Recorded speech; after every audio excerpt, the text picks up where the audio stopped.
Welcome to this guide on Git repositories. If you are learning version control, you have probably heard the terms local and remote thrown around constantly. In this video, we are going to break down exactly what they mean, how they differ, and how they work together to keep your code safe.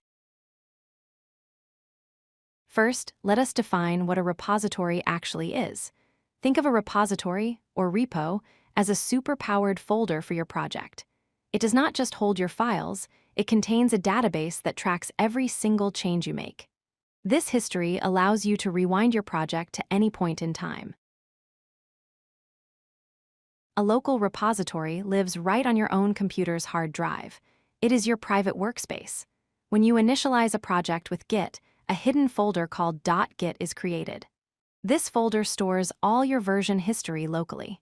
The best part is, you do not need an internet connection to save changes or look at your history.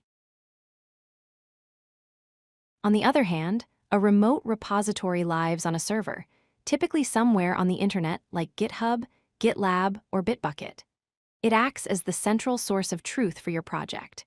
Its primary jobs are to serve as a backup in case your computer fails, and to allow a team of developers to collaborate on the same code base. Let us compare them side by side. Your local repository is personal, private, and extremely fast because it is running on your hardware. The remote repository is shared, public, or accessible to your team and requires an internet connection to update. You do your daily work locally, and you publish your finished work remotely. So how do we link them? We use a command called Git Remote Add. This tells your local Git folder that there is a version of this project living on a server at a specific URL. By convention, we usually name this remote connection origin. Once connected, you move data between them using two main commands. Git push uploads your local commits to the remote server. Git pull downloads the latest changes from the remote server to your local machine. This is how you stay in sync with your team. Here is what a typical workflow looks like. First, you modify files on your computer. Second, you stage those changes. Third, you commit them to your local repository. At this point, your work is saved, but only on your machine. Finally, you push those commits to the remote repository to share them with the world. Why do we need this two-step process? It gives you the best of both worlds.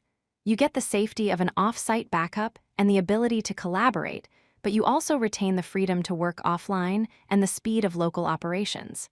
You can experiment locally without breaking the shared code until you are ready to push. To wrap things up, remember that your local repository is your private workbench, and the remote repository is the shared warehouse.